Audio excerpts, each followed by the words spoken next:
Welcome to my new series on shadow work. In today's video, we're going to talk about a brief history of the shadow path and my history with coming to work with the dark goddesses and deep diving into my shadow. So welcome, my name is Celine if you're new here. So the history. So we had the serpent in Eden. We had Prometheus, that was part of the Greek mythology. So that was associated with Zeus. And then we had the Anunnaki, Enlil, and Enki. So what are all the associations with these?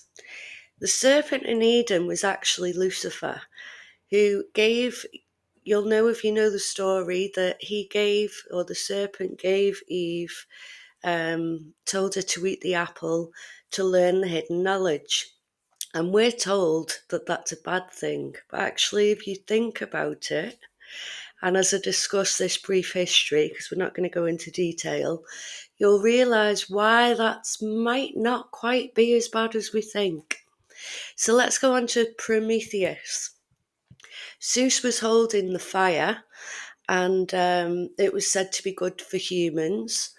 And Prometheus decided that humans should know this hidden knowledge, should have this fire, which was going to help them.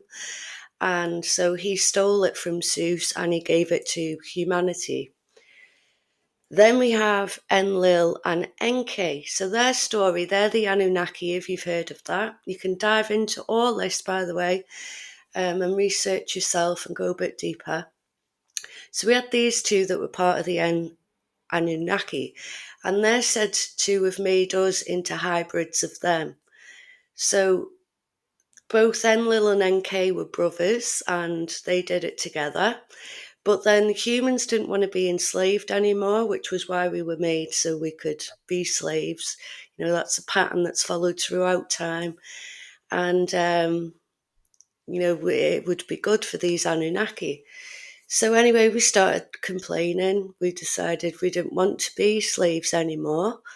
And so Enlil decided that he was going to kill humanity because he couldn't be bothered with all the complaining and he had enough. So Enki started telling humanity the things they needed in order to survive. So one of the things, you will have known this from the Noah story, was there was going to be a massive flood and wipe out humanity that way. So Enki told the humans what they needed to do in order to survive that. Then there was a massive famine.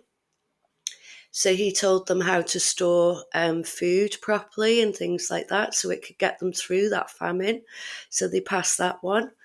So can you kind of start seeing here where we're going with this and how things that have been sold to us as bad all this time, which is mostly religion, Christianity, but what we've been sold as bad has actually been good. And can you actually see how this is playing out again now? Because it's all cycles and everything repeats. And if you go and research into these different topics, you'll see how they're all repeated cycles in history. So I want to keep it brief there, like I say. We will go deeper into this. This is going to be a series. We'll go into each goddess individually. But today is kind of like an introduction, really, before we move forward in this. And I just wanted to get your minds kind of thinking and, starting to contemplate other alternatives, if you haven't done this already. So my journey, as some of you will know, I was involved in SRA, mind control growing up, and trafficking. I remembered about 7 years ago, I just started having my awakening not long before that. It kind of started in 2012, but it wasn't until about 2016, 17 that I realised what was actually happening, and then progressed into learning the truth of my childhood, really, because I hadn't remembered any of it. So I spent those first few years kind of remembering, healing toxic traits, things like that, integrating back in. I thought I was doing really well. And then I started hearing Hecate in my mind over and over. And I thought, what is that? So I went and researched it, because that's how my guides kind of guide me, really. They'll keep saying things over and over, so I realise, or something will jump out that I'm reading. I'm like, I need to go and look that up. And then I'll go and learn about it, and kind of that's how I grow. So I was hearing this over and over again. So I went and had a look. And I still had some programming, especially Christian programming, because we're kind of growing up around that, really, aren't we? So straight away I was like, oh no, I'm not going anywhere near there, and like just walking the path to hell or something. Like, why are these calling out to me?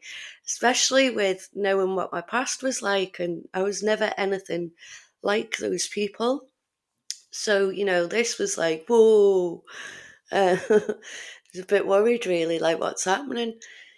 So, as I say, resisted quite a bit.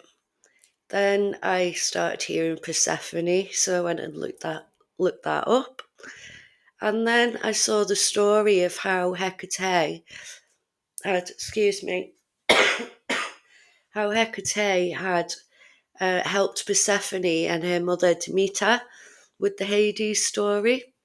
If you know that one, that's how the seasons were made, the 4 seasons. So I was like, she was her guiding torch through the light. So in that dark, she's known as the torch bearer. And she's that guiding light that guides Stephanie from the dark back into the light again during the summer months when she's visiting her mother. And she also helped her mother find Persephone in the first place when she'd been kidnapped. So again, you start seeing quite a different reality than what you're led to believe.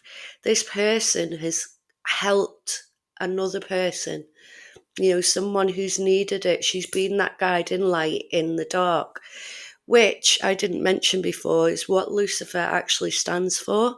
It is Latin for torchbearer. So it's kind of same concept really as light worker.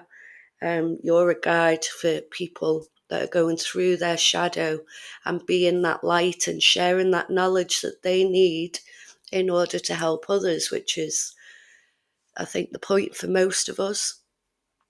So yeah, that's what Lucifer actually means. So I've just gone off on a tangent. So yeah, so Hecate, I started then coming around to it, and I was like, actually, I don't think this is as bad as what it seems, but I was still quite hesitant.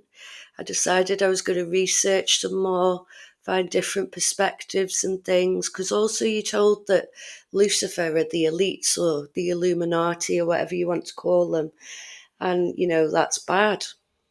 Actually, it doesn't quite work like that.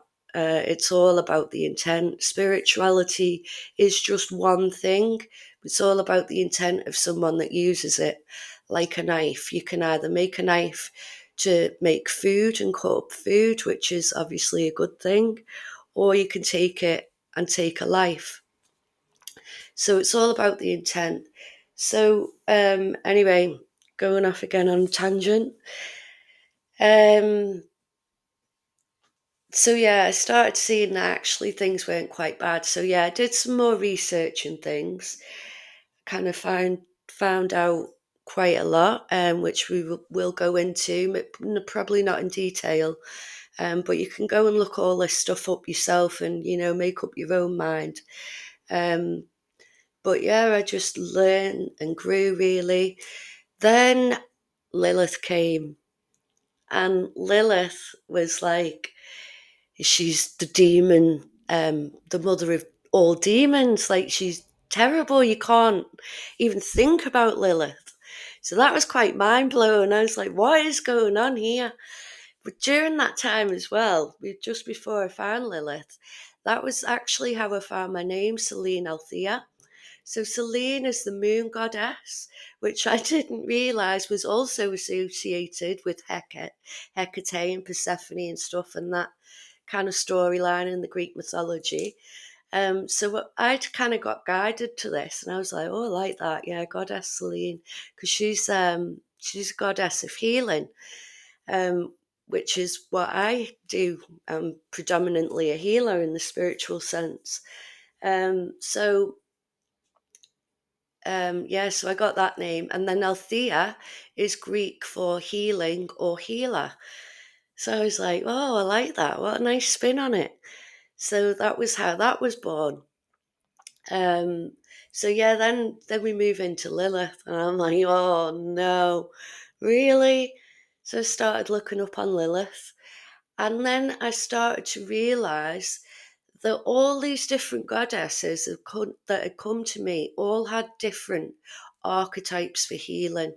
So, like with Lilith, it was Lilith really that made me realize that she didn't want to be submitted by a man. That was why she was thrown out of Eden. Then she got demonized, called a mother of demons, and all things like this. But she was just a strong woman who didn't want to be ruled. How many of us are like that? I'd say quite a lot of you if you're here listening to this video. You know, we're the same. So she gives you that permission that it's all right. Because I know I was pushed down a lot when I was growing up, because obviously I wasn't becoming like my handlers. I was becoming the person that wanted to actually help people, not hurt them. So I was kind of suppressed in a lot of my shadow. And Lilith made me realize that that's okay, and if you're not hurting other people and you're using it as a protection tool, and to stand in your power and say, no, I'm not having that, because you don't have to do anything you don't want to. You really don't. So she brings that out in you and allows you to heal from it, allows you to say, fuck this, I'm not having that anymore, and truly stand in your power and start taking your power back. So you realize with these dark goddesses, you're starting to become more and more powerful. You feel more and more healed. Because if I thought I was healing before, until I found the dark goddesses or they found me, yeah, that was a walk through the park before coming into this period. And it's only really been 4 years. But now I'm starting to see that change in me. And where I wondered before with some things, I just felt like they weren't changing. And then this just took on a whole new kind of, yeah, reality. And everything started to change. I felt more powerful. My vibrations started coming up. I started activating more of my gifts, and they started becoming more kind of in tune and stuff. And yeah, it's been I wouldn't say a scary process. That was more me, more I read. Obviously, I let that go, and that was a lot of Christian programming. But yeah, it's been an eventful one. It's been good. But I will leave it there for this video. We will talk more about the individual goddesses separately and their archetypes in the next coming weeks.